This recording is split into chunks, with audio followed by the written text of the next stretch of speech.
Hello friends, स्वागत है आपका लेजेंड ऑफ द ब्लू सी के एपिसोड 28 में। लास्ट एपिसोड में हमने देखा था कि जॉनजे सब कुछ पता चलने के बाद सिमचोंग के साथ घूमना शुरू कर देता है। वहीं चिहुन ने पूरी कंपनी को ही टेक ओवर कर लिया था। साथ ही एपिसोड के लास्ट में जॉनजे की मॉम को भी पता चल गया था कि जॉनजे अपना घर छोड़कर 10 साल पहले ही भाग गया था। इसी के साथ शुरुआत होती है एपिसोड 28 की। एपिसोड की शुरुआत होते ही जॉनजे की मॉम सीधे जॉनजे के फादर के यहाँ पहुंच चुकी थी, जहां जाते ही वो पास्ट का वो दिन याद करने लगती है जिस दिन वो अपना घर छोड़कर जा रही थी। और उसी समय स्यूही भी चिहुन के साथ वहां पहुंच चुकी थी। स्यूही कहती है कि उसने ये सब जानबूझकर नहीं किया।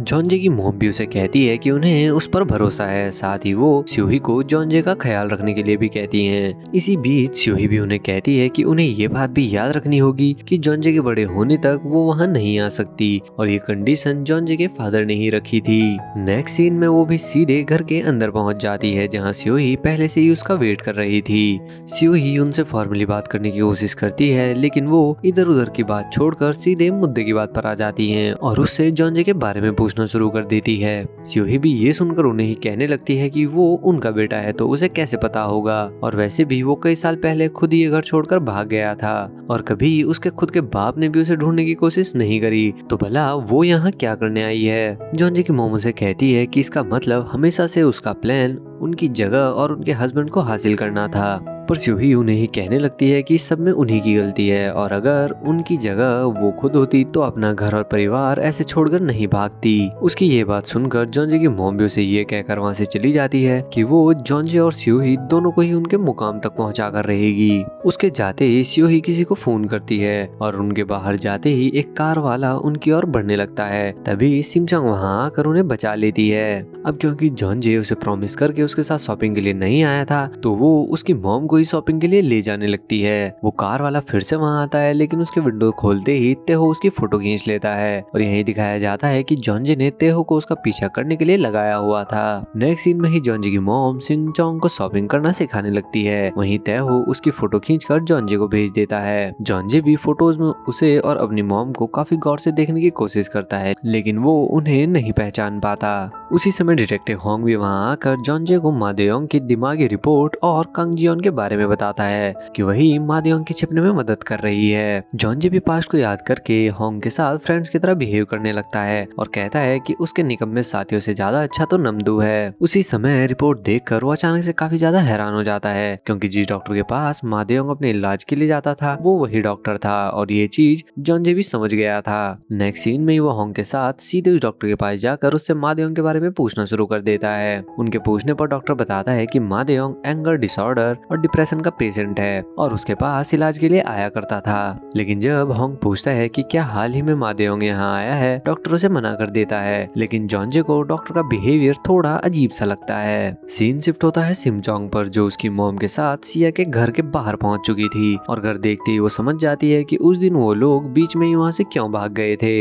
सिमचोंग भी उनका सामान उन्हें देकर वहाँ से जाने लगती है। वहीं दूसरी ओर तेहो अभी भी उन दोनों का ही पीछा कर रहा था। सिमचोंग को देखकर जैसे वो वहाँ से जाने लगता है, सिया उसे पकड़ लेती है। तेहो उसे समझाने की काफी कोशिश करता है, लेकिन सिया उसकी किसी भी बात को सुनने के लिए रेडी ही नहीं होती और फिर उसे प्यार के बारे में समझाना शुरू कर देती है। लेकिन जैसे ही तेहो देखता है कि सिमचोंग चली गई है, वो सिया को वहीं पर छोड़कर भाग जाता है। वहीं दूसरी ओर सिमचोंग जैसे ही घर पहुंचती है, वो देखती है कि चिहुन उसका वहीं पर वेट कर रहा है। इधर उन दोनों के बाहर आने के बाद जॉनजे होंग से कहता है कि वो डॉक्टर से अकेले में कुछ बात करना चाहता है। अब अंदर जाकर जॉनजे के पूछने पर डॉक्टर उसे बताता है कि एक दिन पहले ही मादेयोंग उससे मिलने आया था, क्योंकि बिना मेडिसिन के वो अपने गुस्से को कंट्रोल नहीं कर सकता। जॉनजे भी डॉक्टर को बताता है कि पास्ट लाइफ में मादेयोंग ने ही दैमरेयोंग को मारा था, जिस पर डॉक्टर उसे कहता है कि मादेयोंग ने भी अपना पास्ट देखा था, लेकिन असल में उसने दैमरेयोंग को नहीं मारा था, बल्कि उन्हें मारने वाला कोई और था। जॉनजे भी ये सुनकर काफी हैरान हो जाता है। डॉक्टर भी उसे कहता है कि अपनी किस्मत बदलना आसान नहीं है, इसलिए उसे सिमचोंग को वापस वहीं भेज देना चाहिए जहाँ से से वो आई थी। पर जॉनजे उन्हें कहता है कि जब भी मा दे-योंग वहाँ आए तो वो उन्हें जरूर कॉल करें। उसी समय जी-हुन भी उससे मैसेज करके उससे सिम-चोंग के बारे में पूछता है, जिसे पढ़कर वो इतना ज्यादा डर जाता है कि तुरंत गाड़ी लेकर अपने घर की ओर निकल जाता है। जॉनजे उसे कॉल करने की कोशिश करता है लेकिन जी-हुन उसका फोन बंद कर देता है। सिम-चोंग भी वहाँ इतना सारा खाना देखकर काफी एक्साइटेड हो जाती है। वहीं जी-हुन खाने के बहाने उन दोनों के बीच क्या चल रहा है इस बारे में इंफॉर्मेशन लेने लगता है। इसी बीच दिखाया जाता है मा दे-योंग को, जो अभी भी बैठकर अपनी पास्ट लाइफ के उसी इंसिडेंट के बारे में सोच रहा था और याद करने की पूरी कोशिश कर रहा था कि अगर उन दोनों की मौत उसके फेंके भाले से नहीं हुई थी तो आखिर उन दोनों को किसने मारा था। वहीं दूसरी ओर जॉनजे भी दौड़ते हुए अपने घर की ओर जा रहा था और उसी समय सिम-चोंग भी जी-हुन के साथ वहां पहुंच जाती है और ये देखते ही जॉनजे जी-हुन के हाथ से सिम-चोंग का सामान लेकर अंदर चला जाता है। अंदर जाते ही सिम-चोंग जॉनजे से पूछने लगती है कि क्या वो उससे नाराज है, लेकिन वो बिना कुछ जवाब दिए ही वहां से चला जाता है। नमदू भी ये देखकर सिम-चोंग से पूछने लगता है कि इस बार क्या हुआ, जिस पर सिम-चोंग बताती है कि शायद उसके भाई से मिलने की वजह से वो उससे नाराज है।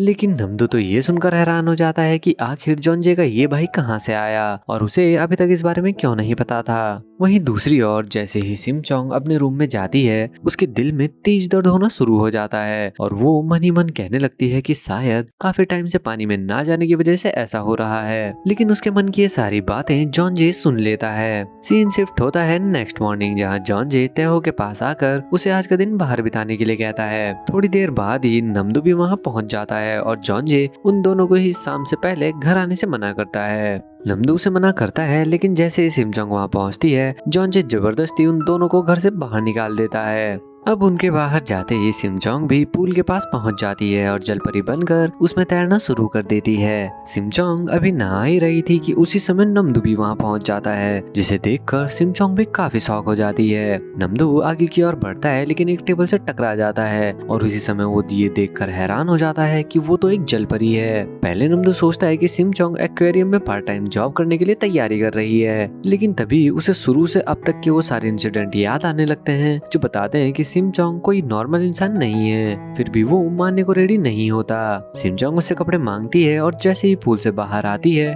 उसकी टेल पैरों में बदल जाती है, जिसे देखकर नमदू बहुत ही ज्यादा डर जाता है। लेकिन सिम-चोंग तो इस बात से डरी हुई थी कि कहीं वो इस बारे में जॉनजे को ना बता दे। वहीं नमदू ये पता चलने के बाद कि वो एक जलपरी है उसे रोने के लिए कहने लगता है ताकि वो देख सके कि मोती कैसे बनती है। नमदू तो यहाँ तक का प्लान बना लेता है कि वो सिम-चोंग के साथ लास वेगस जाकर एक मरमेड शो करेगा, जिससे वो बहुत ज्यादा पैसे कमा पाएगा। सिम-चोंग भी उसकी बात पर तुरंत एग्री होकर उसकी ओर अपना हाथ बढ़ा देती है। नमदू पहले थोड़ा डरता है लेकिन जैसे वो उसके साथ हाथ मिलाता है वो सिम-चोंग की जलपरी वाली सारी मेमोरीज भूल जाता है। अब रात को डिनर करते हुए भी नमदू काफी परेशान लग रहा था और वही सब बातें याद करने की कोशिश कर रहा था। सिम-चोंग भी मन ही मन इसी इंसिडेंट के बारे में सोच रही थी, जिस वजह से जॉनजे को भी पता चल जाता है कि सिम-चोंग ने उसकी कुछ मेमोरीज मिटा दी हैं। इसी बीच नमदू जैसे ही पूल की ओर इशारा करता है जॉनजे उसे जोर से मारता है और शराब से दूर रहने के लिए कहता है। सिम-चोंग भी जॉनजे से बात करने के बारे में सोचती है लेकिन जॉनजे उसे देखते ही अपना मुंह फेर लेता है। अब डिनर होते ही सिम-चोंग भी जॉनजे को पकड़कर उसे बात करने के लिए ले जाती है और उसे पूछने लगती है कि वो उससे बात क्यों नहीं कर रहा है। ये सुनकर जॉनजे भी कहता है कि अगर वो बात करना चाहती है तो उसे वही प्रॉमिस करना होगा, लेकिन वो अपनी बात पूरी कर पाता उससे पहले सिम-चोंग फिर से मना कर देती है कि वो ऐसा नहीं कर सकती।